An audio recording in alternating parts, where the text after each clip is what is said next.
Voici Pierre Dornier en 2015. Il présentait la maison des familles, tout juste sortie de terre. C'est un lieu de vie, un lieu de rencontre. Je crois qu'ici, les gens côtoient d'autres familles qui vivent les mêmes choses. Les gens se remontent le moral. Au lendemain de son décès brutal, des amis et des collaborateurs lui rendent hommage. C'était un homme qui avait une pugnacité incroyable.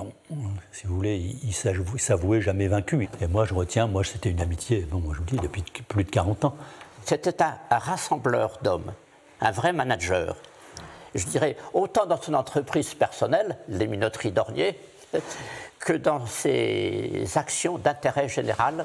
Déterminé, infatigable, Pierre Dornier et sa femme soulevaient des montagnes pour les enfants malades et leurs familles, eux qui ont pourtant vécu l'indicible, la mort de leurs 2 filles d'une leucémie. Avoir perdu 2 enfants et la résilience, après réussir à redémarrer, donner un sens à sa vie, avoir une mission comme celle-ci, il fallait une force extraordinaire, et l'un et de l'autre. Moi, c'est cette résilience surtout qui m'impressionne. Il a bénéficié de toute cette aura de personnalité parce qu'il était convivial, il était amical et énergique. Que j'ai bien été obligé de lui avouer, il n'y a pas très longtemps, ça se trouve, il y a 3 semaines de ça, que quand je regardais bien dans mon entourage, c'était le seul ami que j'avais.